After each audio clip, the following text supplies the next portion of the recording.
Good evening, and welcome to this edition of Labor Vision. I'm Bob Delaney, Executive Director of the Institute for Labor Studies and Research.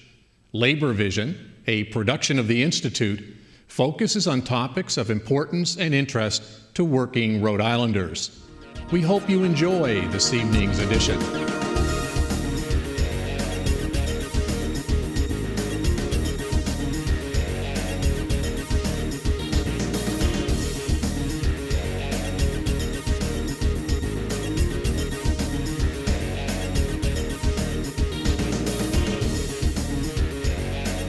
Welcome to this edition of Labor Vision. I'm Bob Delaney.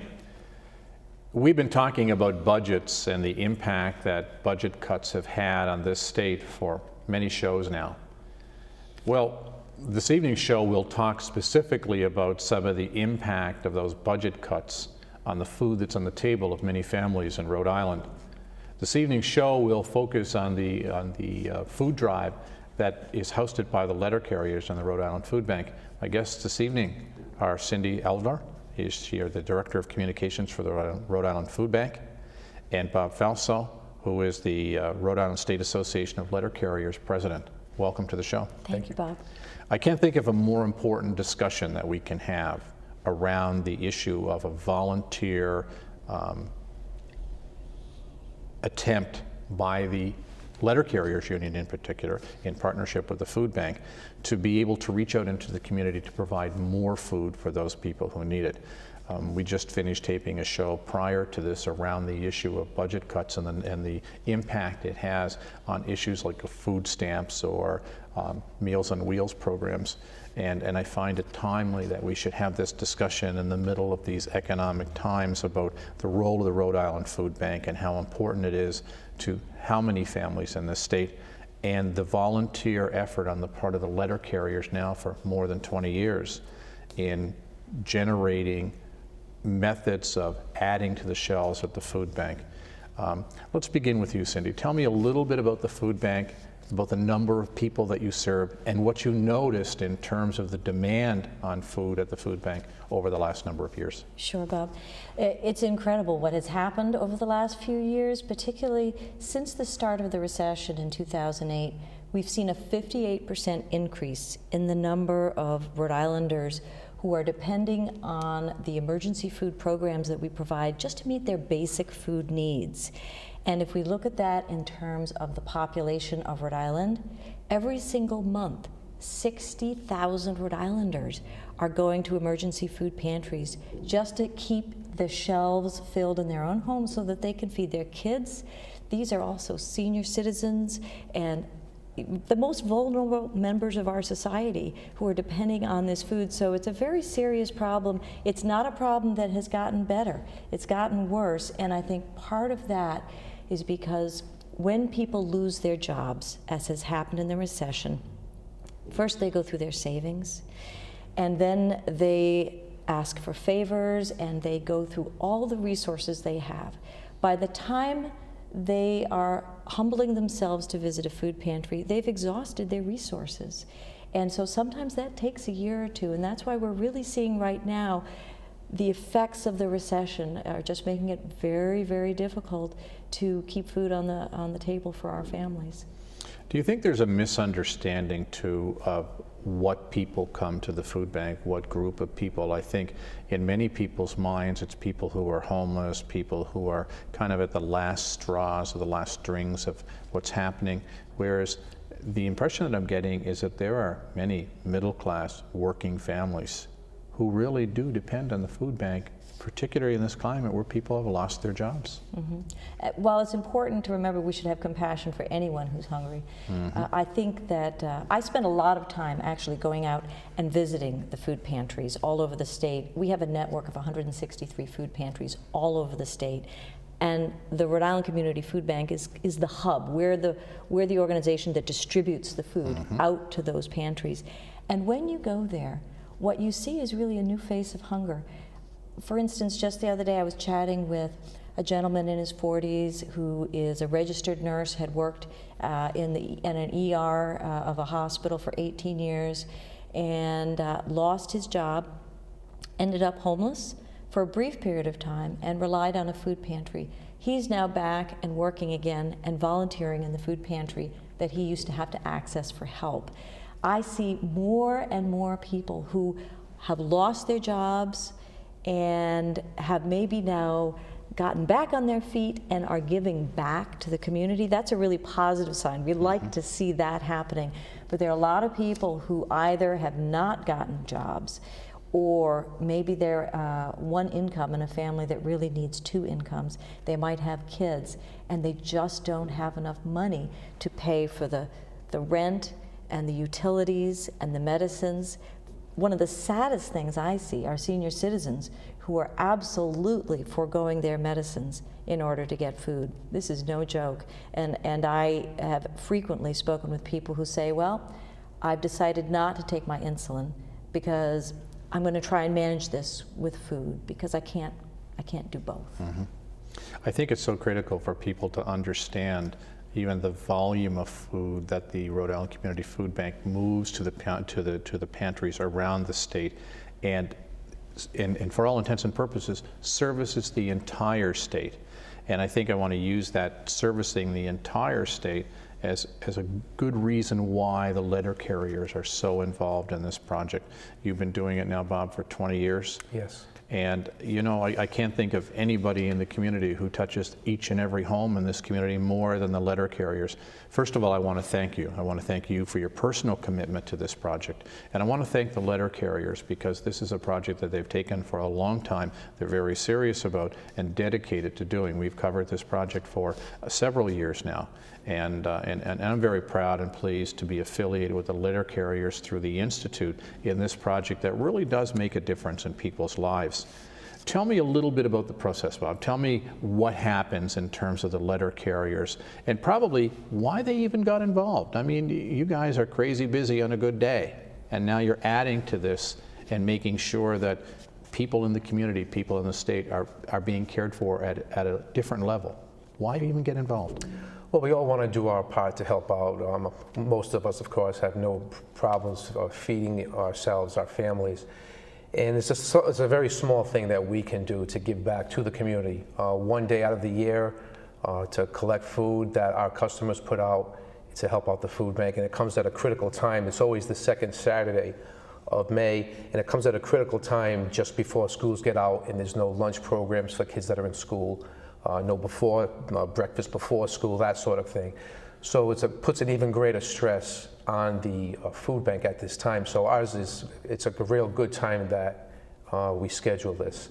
And what typically happens is a couple days before the food drive, we'll pass out cards to all our customers and reminding them about the food drive. And on that day, you just go out and do your route the way you do. And customers will put food out, leave it at their mailboxes, and you'll just gather it as you go along and put it towards the curb. And then later on, just when you're done, because most of us walk, and at the end of doing that walking split, what you would do is you just drive down the street and pick up all the bags and put them in the back of your truck. Sometimes because you also have mail back there, sometimes you have to make a trip back to the post office to unload everything and then head back out. And we volunteer our time because if normally it takes you an 8-hour day to deliver your route, if it takes you 9-10 hours, you're still only getting paid for the 8 hours. A lot of guys will just work through their breaks and their lunches also. And it's like I said, one day is nothing to give back to the community. Cindy, how much food, and I don't know if it's measured in terms of pounds or what the determining measurement is, on a drive like this, how much would the Rhode Island Community Food Bank get as a result of this one-day drive with the letter carriers? It's incredible. They collected over 150,000 pounds of food last year, and that's a lot of food. I don't know if you can even envision, but a tractor trailer, 18-wheeler truck full of food is typically about 30,000 pounds. So you start multiplying that out, and that's a lot of food. It's also it's really significant what they do because it's one of the only drives in Rhode Island that generates that kind of food in a single day, and that allows the entire community of Rhode Island to participate. If it weren't for the letter carriers being willing to put in their extra time in every community of this state, I think a lot of people in Rhode Island wouldn't be exposed to the fact that there's such a need. And so it's that reminder, and sometimes it's an opportunity for them to teach their kids, hey, remember our letter carrier is coming and we have to remember to put the food out. I think especially because it is the letter carriers, people feel a very close association with the person who brings the mail to their home every day. And I know in my case, I know my letter carrier, Chris, by name, and he has on occasion closed my door when I've left it swinging wide open, and he looks out for us, and we really value him as a kind of member of our community and our neighborhood. And so when he asks for something, it's different, and we really want to remember it because it was Chris who asked. So I think it's very meaningful, and I think that they have a relationship with their communities. Oh, I think so. And when we talk about that much food, how much service would that provide, that volume of food? What impact would that have? Can you translate that into families? Because when I think about this, I think impact on both ends. If we could take the number of letter carriers and add 2 hours to their day and take a look at how many man hours have been involved in generating this food, how many people have gone out of their way to make sure there's food at the door, and then to take a look at that and say how many people were actually positively impacted on that volume of food. Do you have any idea? Well, there are a lot of different ways to look at it, and I think that you can look at the total volume of food that we distribute on a yearly basis. Right. It's a lot of food. It's 9.4 million pounds of food that we distribute on a yearly basis. But a lot of that food does not come from food drives. Some of it comes from Feeding America, which is in fact a partner nationally in this food drive. And we also get corporate donations. We rely heavily on charitable donations so that we can acquire food. And yet, in the realm of the food drives that we do, this provides a very large percentage of the food that we can bring in that volunteers can then sort and move back out the door. So if you look at the amount of food that's generated through food drives, it's a very high percentage of that food. And it's critical because it's allowing us also to utilize our volunteer force.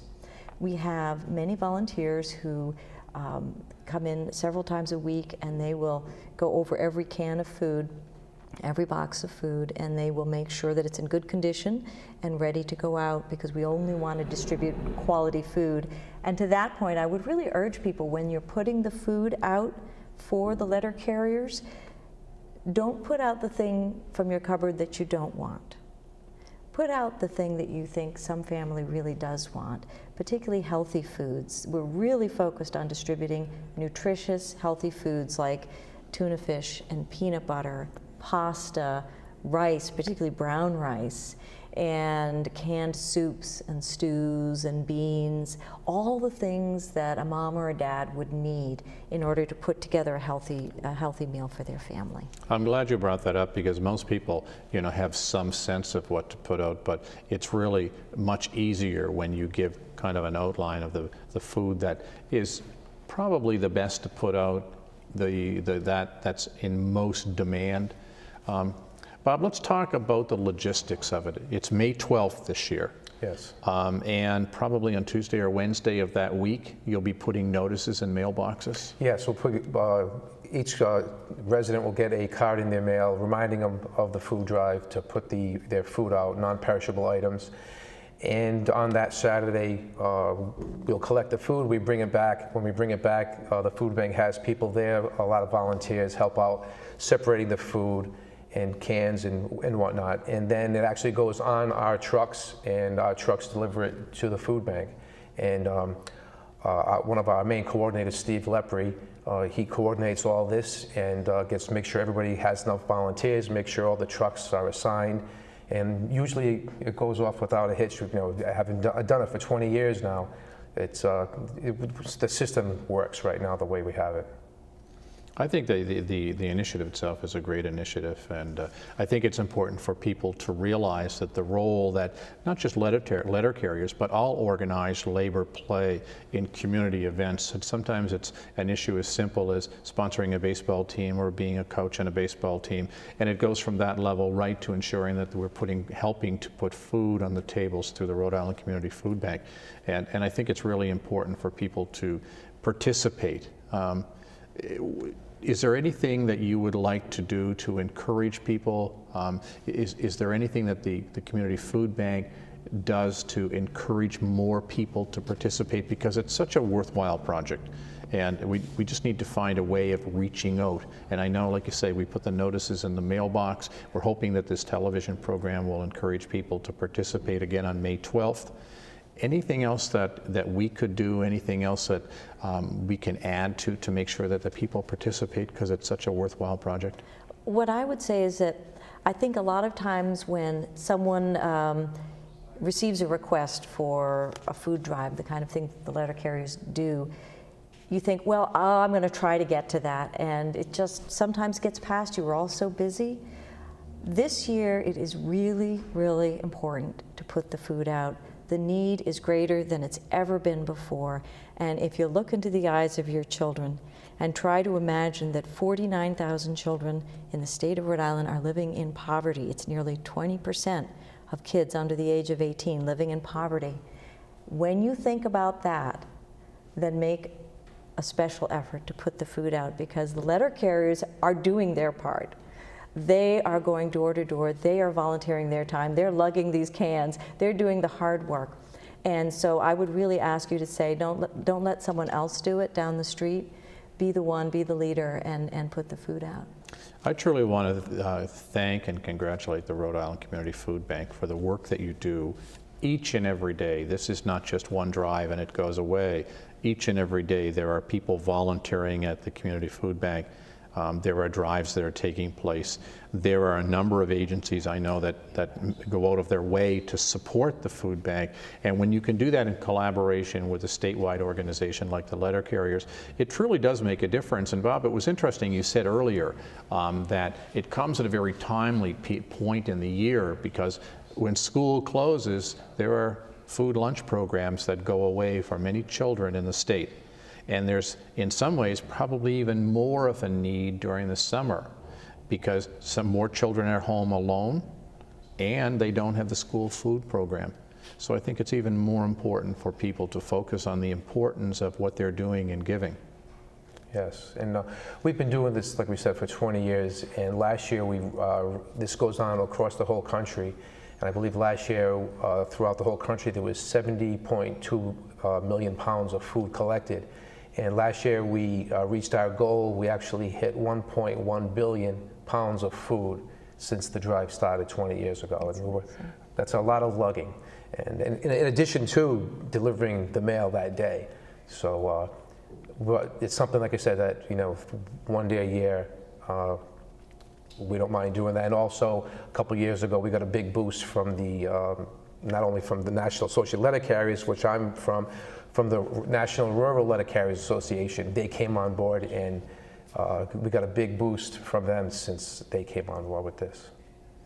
Well, I can't thank both of you enough. I really want to thank, Bob, your commitment and the letter carriers' commitment for 20 years.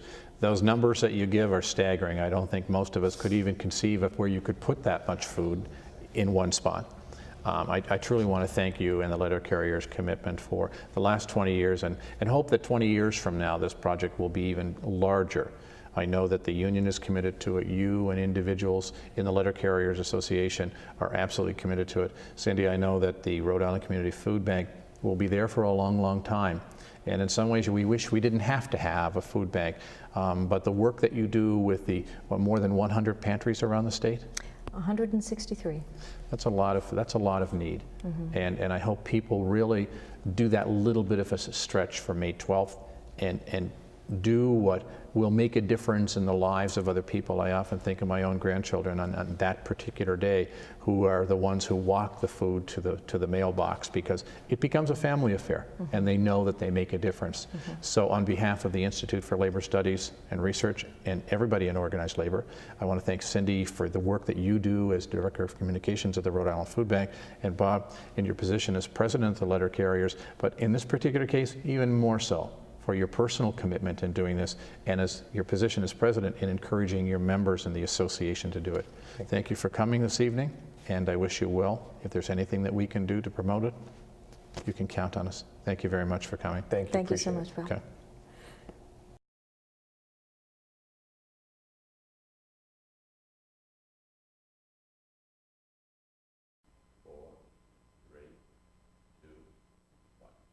Good evening and welcome to the third installment of the history of the American working people, with a particular emphasis on the history of Rhode Island and its labor movement.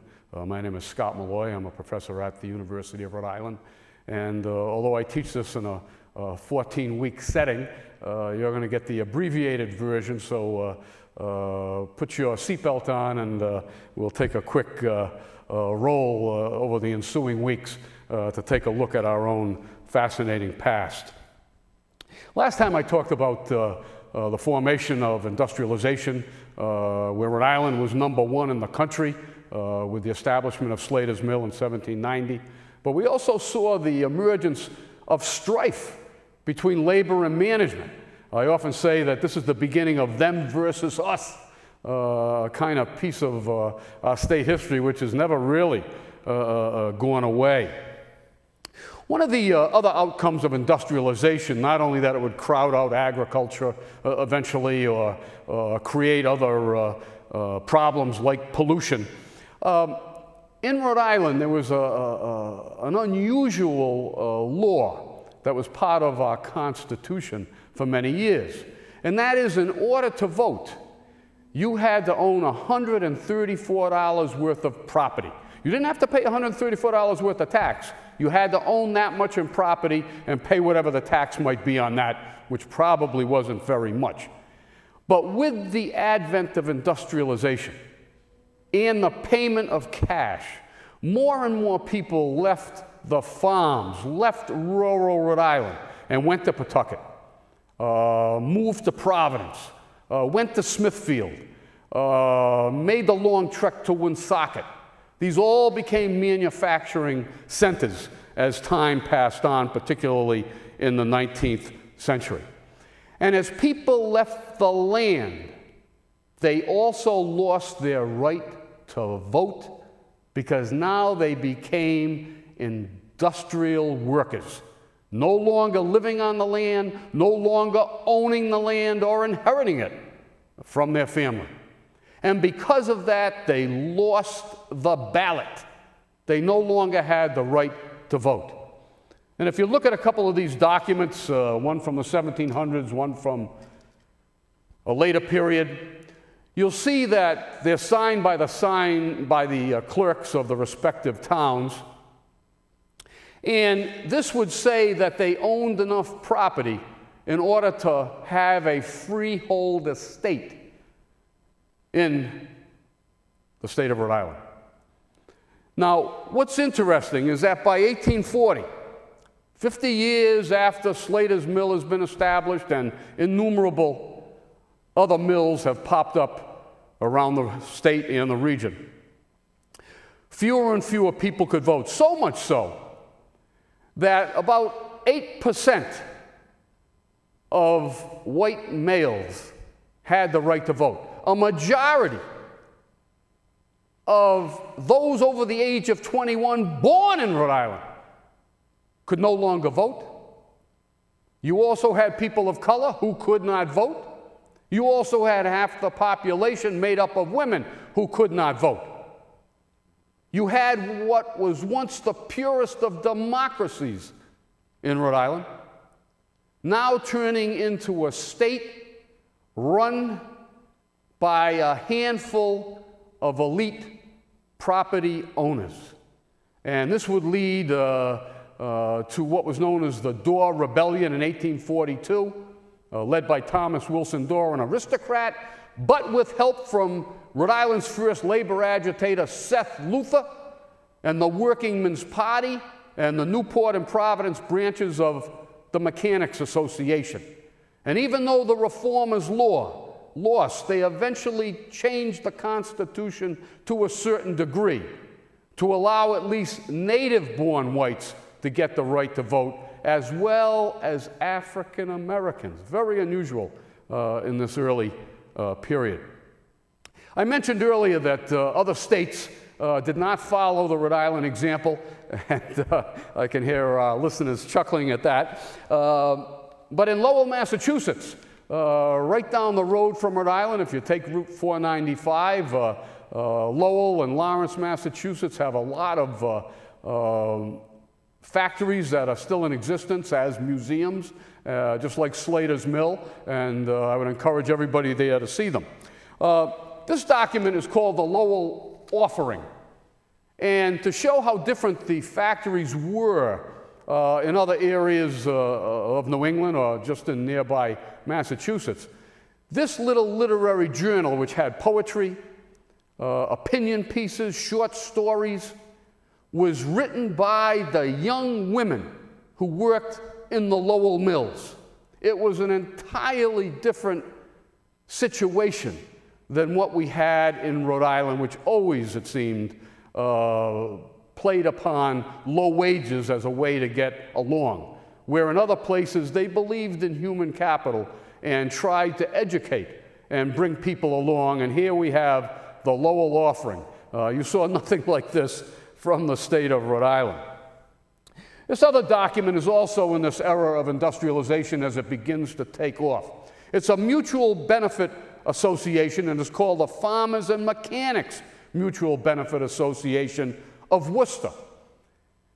Now, interestingly, these mutual benefit associations served as primitive unions, because if you were sick, if you were injured on the job, or perhaps lost your life, if you paid that $2.50 initiation fee back in 1852, you had some coverage, like primitive insurance. And this young woman who joined, her name was Lucy Ballou, and she worked in Slatersville. I know you've heard that word before, Slater, but this was Sam Slater's brother, John, who followed him as an English immigrant, came to Rhode Island, and set up a company store and a company town in Burrowville. And actually, the remnants of that are still very prominent in that northern part of Rhode Island. What's interesting, though, is that in this insurance document, which you're looking at, on the other side of it, it also had a half a dozen rules and regulations. Now, if you read your insurance forms today, whether it's for your car or for life insurance or whatever, my God, it's a booklet that's 100 pages long in little print. In 1852, there were 6 rules and regulations. But number 6 must have been particularly onerous to people like Lucy Ballou, who worked in Slatersville. And it said this: females are insured only against such risks as are common to both sexes. What was the largest killer of women in 1852 in that whole particular era? They died in childbirth. And therefore, it was peculiar to women that they might perish while giving birth, but certainly not something a man could do. Therefore, they were not insured against the worst affliction of the time. And so we see this early manifestation of prejudice and discrimination against women workers way back in 1852. And this will occur time and again, not only for women, but for different ethnic groups and for people of different ages. In the 1829 into the early 1830s, there's a movement, usually of skilled workers around New England in general, and they called it the workingmen's parties, as in political party. The organizations were particularly strong, obviously, in the big cities like New York or Boston or Providence and elsewhere. And these workingmen's parties would go out, with the exception, of course, Rhode Island, where a lot of workers still didn't have the right to vote at that time. That would come after the Boer War. But they would band together and try to elect to the legislature, regardless of where it was, a carpenter, a bricklayer, a mechanic, a machinist, so that they would have representation in the general assemblies of the different states, rather than have to depend on the aristocrats and some of the highfalutin lawyers who served in those governmental bodies at the time. And they were very successful. Here and there, they did elect some of our own people, working people. They put out newspapers, even though a lot of working people weren't able to read at that time, particularly when the immigrants started to arrive in the 1850s. But they did it nonetheless. And they also went after what was wrong in society, the maldistribution of tax rates. They called for cleaner cities, for safer tenements, for the end of debt imprisonment. So if you owed $1 to the grocer, they'd put you in jail and leave you there. There were so many problems at that time, and working people, just like those young women in 1824 at Slater's Mill, banded together, not in one place, but throughout a region, in order to fight back.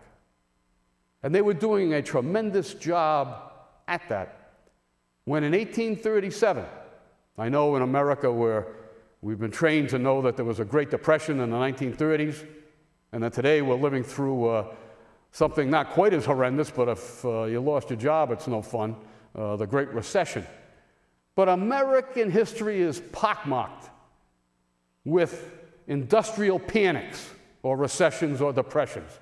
And the one in 1837 was particularly disastrous in that the Industrial Revolution, which was simply getting ready to take off, was now suddenly grounded by the fact that money became scarce, jobs melted away, and the unions, which had just gotten on their feet, had no experience with what to do with an economic downturn. And so with that, the labor movement pretty much fell apart, and so did industry, at least for a few years. But over time, and I always tell my students this at URI, that this Great Recession is going to eventually run its course, and the sooner the better. And it eventually ran its course in the 1830s as well.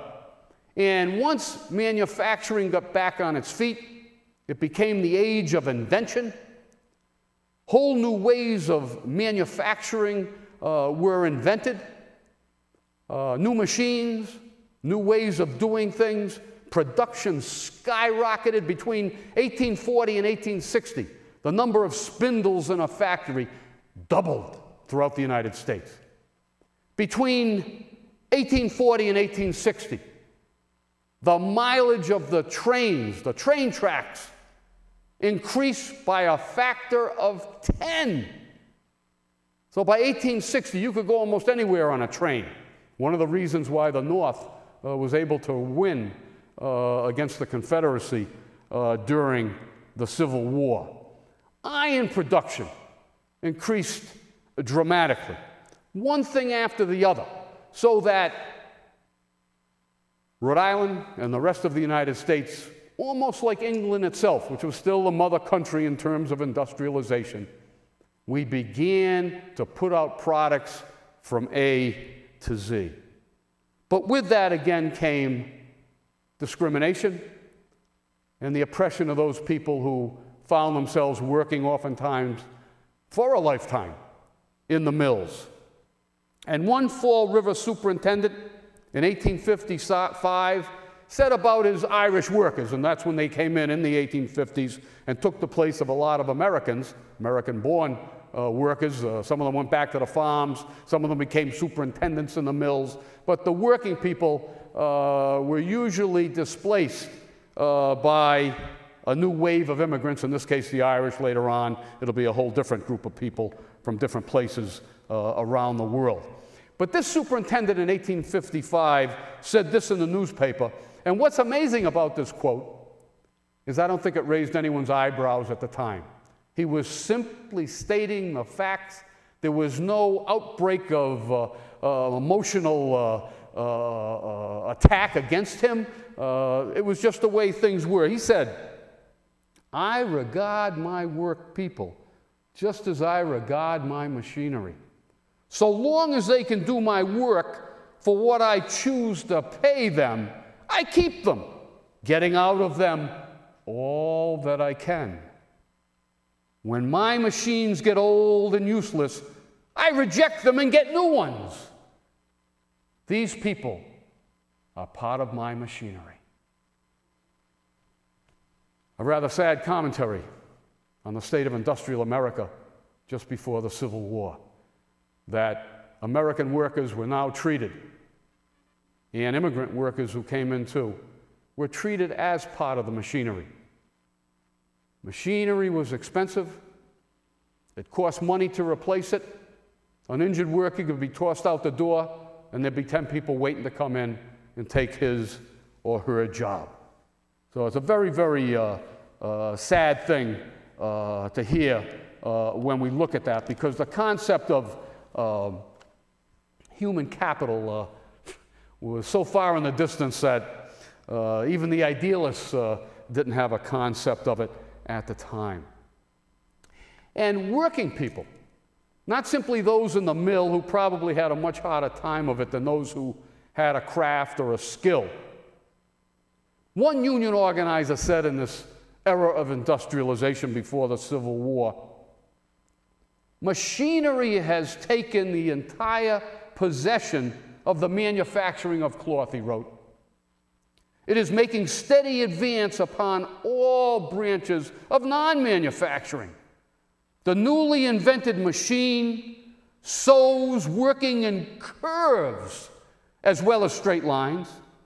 The planing and grooving machines and the tenon and mortise machine clearly admonish us that its empire is destined to extend itself over all our manufacturers of wood, while some of our handcrafts are already extinct." And then he used a concluding sentence which still sends shivers through me. He said, "There is not one of them," meaning the jobs that people did and the crafts they had, "there is not one of them that has not foretasted the overwhelming competition of this occult power." To ordinary people, the machinery and what it did to them was black magic. It was an occult thing. They didn't embrace technological advancement at that time because it was a dagger in their back. We live in a world today when there's a new iPhone available, some technological gadget that everybody has to have new every 3 months, and we expect it. We look forward to it.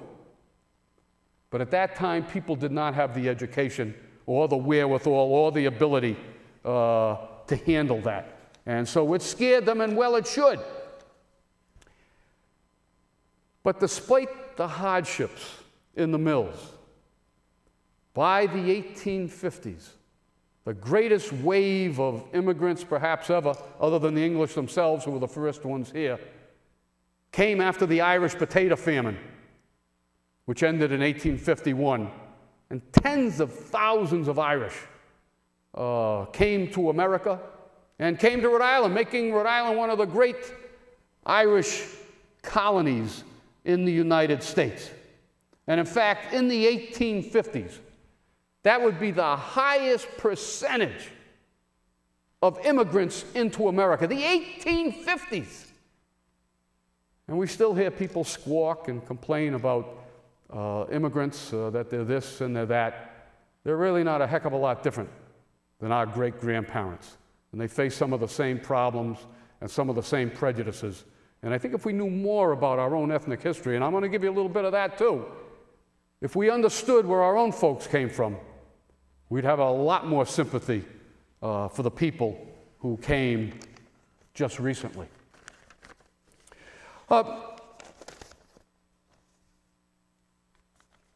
Working people tried not just to form labor unions, sometimes they got into utopian schemes, ways of perhaps escaping to some idyllic place out in the woods. They were kind of like the hippies of the early 19th century, and they would set up communes where they would practice egalitarianism and everyone was equal and made the same amount of money. But it never really worked out. It was too soon, too early, and it's still not a popular thing in America or the world even today. And this will bring us to a point in American history, not simply labor history, because it's got a strong component of work in it, and that is the American Civil War. Now, I always warn everybody that if you ever get on a plane and you sit next to a Civil War historian, get up and move your seat as soon as possible, because they're going to know where your great-grandfather fought in the Civil War, and they'll talk your ear off probably more than I will with labor history. But the Civil War was no laughing matter.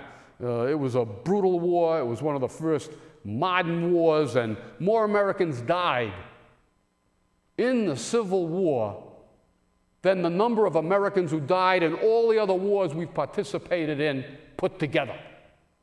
Well, that's an amazing statistic when you think about it.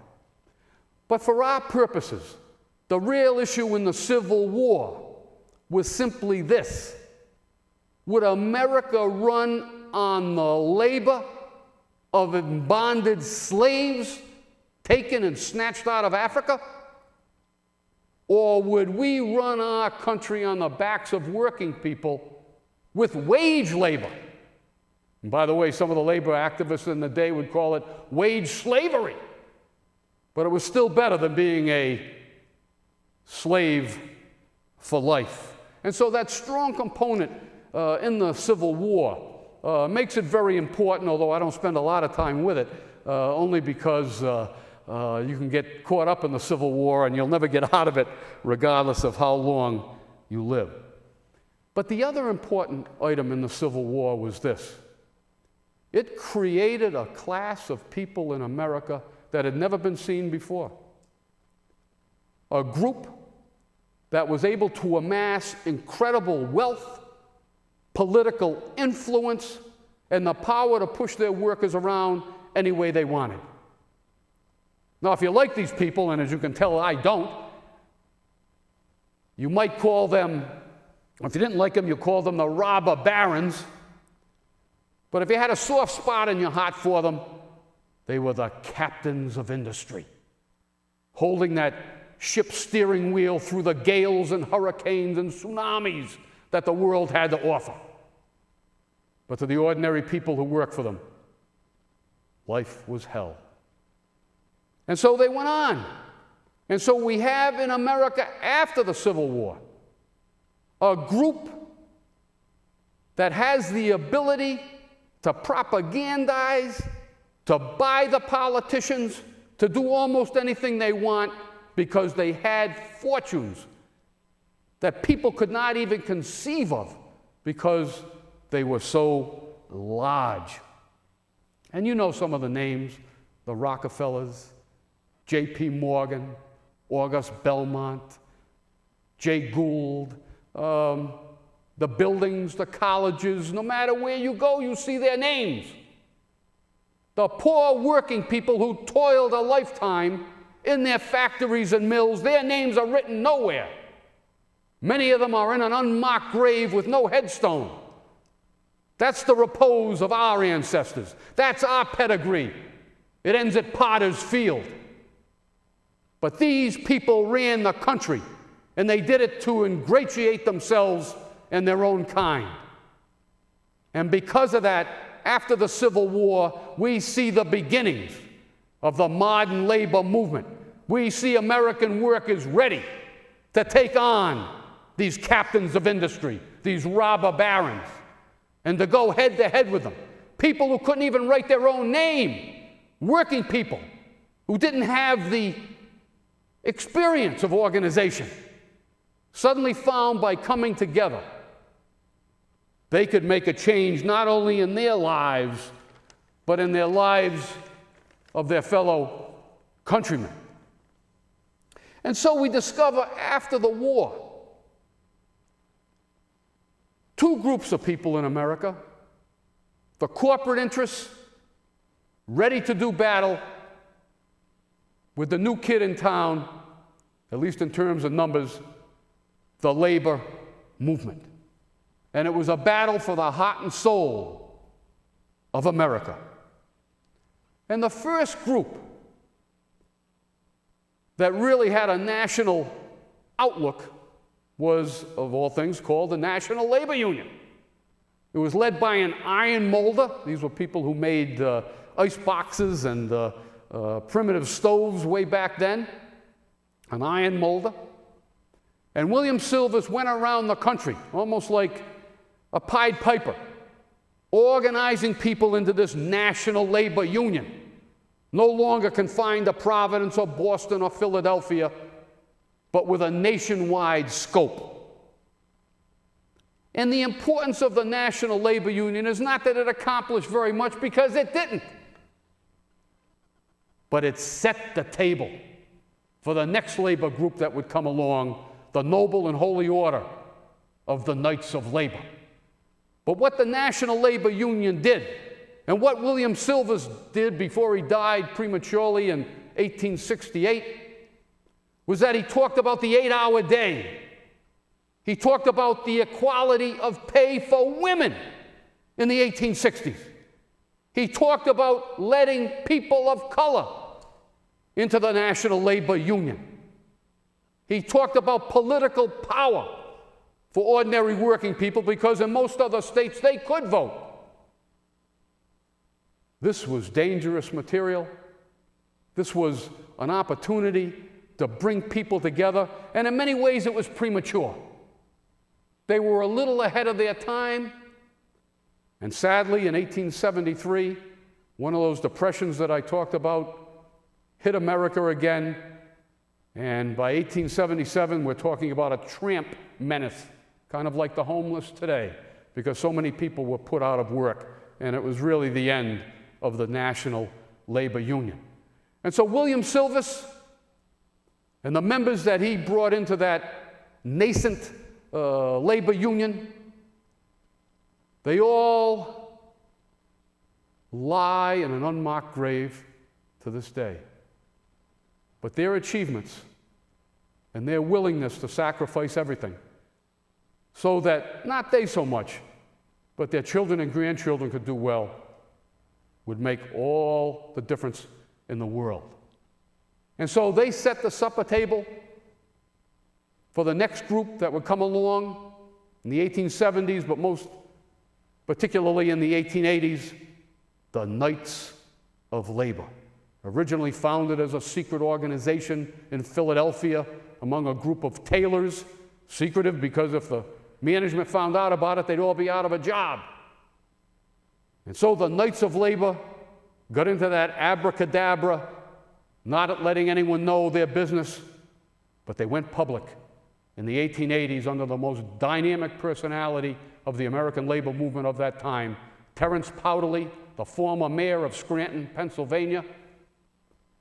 And they went on to organize America and create the largest labor group that the United States had ever seen up to that point. Thank you.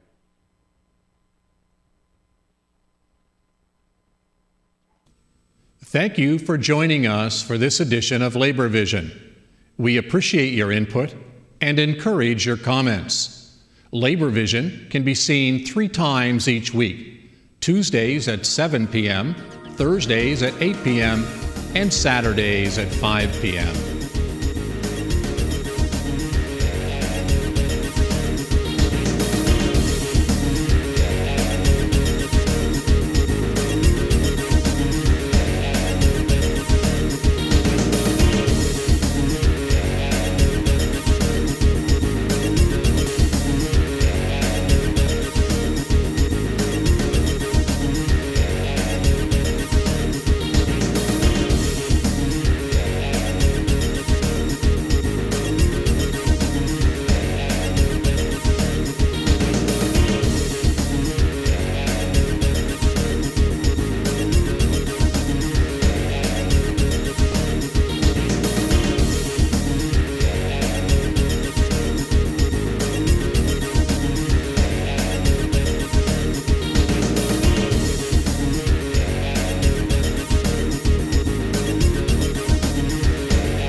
For nearly 30 years, the Institute for Labor Studies and Research has been growing unions and building futures. Since it first opened its doors on 15 Jefferson Street near the State House, the Institute has offered education and training programs to more than 125,000 working Rhode Islanders. In a rapidly changing economy, employers need a workforce that's able to adapt to change. The Institute is committed to offering programs that provide our students with the skills to meet the demands of this new economy. Our programs range from Worksite English as a second language and GED classes, Worksite Spanish, targeted to more than 22 specific industries and professions, customized computer training, ranging from beginner to advanced, national certification preparation classes in water distribution, and a host of other offerings designed to make program participants more effective at their jobs. We were one of the first in Rhode Island, probably over 22 years or thereabouts. We had a number of nursing homes that it really made a difference in the lives of the workers in places where Spanish-speaking and Portuguese-speaking workers were able to pick up English as a second language. Becoming proficient in English is going to help them progress in the union, in life in general. It was the institute that we turned to teach our teachers how to speak conversational Spanish so that our teachers could communicate with the parents of our children. 3 decades has been working hand over fist to try and bring education and knowledge to ordinary working people, regardless of where they work. To be able to do it at work takes a great burden off people, and the Institute provided the classes, provided wonderful teachers that understood where people were coming from. Absolutely incredible the way she worked with the students. And she geared the whole curriculum around health and safety. Not only general health and safety, but she also took part of my curriculum that they need to have. We have to have 144 hours a year, and she utilized that and made it part of her curriculum. Most recently, we have announced our partnership with the National Labor College in Silver Spring, Maryland, and the establishment here at the Institute of the Edward J. McElroy Satellite of the National Labor College to service members of organized labor throughout New England. We can accredit apprenticeship training and couple those experiences and courses done in labor education. Be able to actually have our kids go through school and actually qualify with our credits we get for the apprentice program. So individuals now here in Rhode Island can get a bachelor's degree in labor studies right here in Rhode Island at the Institute. I see people going on from simply taking a course here to going to the community college to get maybe a 4-year bachelor's degree while they're still working. And every once in a while, somebody comes down to URI and gets a master's degree in labor and industrial relations. That's what the labor movement's about, moving people up and forward. The Institute has always considered education of union stewards and labor leaders to be one of its primary functions, and as such, has created an extensive list of course offerings such as basic and advanced steward training, labor relations and employment law, lobbying and political action, effective communication, negotiations and grievance training, and workplace health and safety. I was fortunate enough to take some Spanish classes there, along with some postal workers. There were some laborers there, some teachers, and that was very helpful for my training in organizing. The Institute has provided customized training for us for our building delegates who are known as shop stewards out there in the other world. The benefit of having relationships with the unionized construction industry because of our substantial investments in things such as apprenticeship and training. They need it for personal development, but more importantly, if the labor movement is to regain its vitality and to regain its strength, we need a level playing field. We're very excited about our own Union Steward Seminar, which is coming up in a couple of months, and the Institute for Labor Studies is going to put the training on for us. That's one of the things that they do. They're always here to help labor.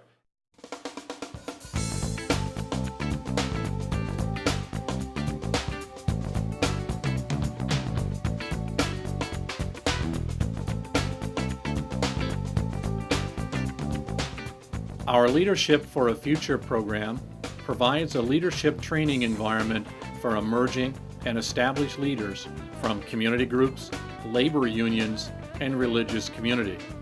Leadership for a Future also provides an opportunity for leaders from diverse groups and backgrounds to forge relationships and networks that will benefit themselves and their organizations through their lives. What initially attracted me to the program was some of our leaders with the laborers. They had had discussions with people at the Rhode Island AFL-CIO, and it was impressed upon me that this was a very important program, a new program that had a lot to offer, which happened to be the case. When you look at Leadership for a Future, I mean, that says it all right there, is that, you know, in Rhode Island, we need leaders to step up to make us stronger in the future. And I wanted to learn how to be a part of that. The leaders of the labor movement in Rhode Island are going to come from individuals who take courses in leadership and development here at the Institute. If you want to learn from a group of faculty who will help you do the best you can and build all the skills you need to be a really effective community advocate, Leadership for a Future is the program for you. The Institute for Labor Studies and Research has produced Labor Vision continuously since 1986. It is the only television show dedicated exclusively to covering issues that concern Rhode Islanders and their families. In addition to the regular coverage of a range of topics, Labor Vision each month chooses a current issue to explore in depth. Labor Vision interviews people on the street, on the job, and at conferences and meetings about the issues that matter to them. Each month, experts and community leaders come together to form a panel to discuss a timely issue. In that program, we have interviews with people who are newsmakers in the labor community, maybe people who are sympathetic to ordinary working people, even if they're not in a union. We present rallies and demonstrations, discussions of important points of order. And we're very grateful to have that opportunity to be able to reach out and let the world know what we think is important for their children and what's important for education. It's our thing. It talks about us. It speaks truth to power. We're the stars in the TV shows that come on Labor Vision. And it talks about all the good work that the Institute cares about and the labor movement cares about.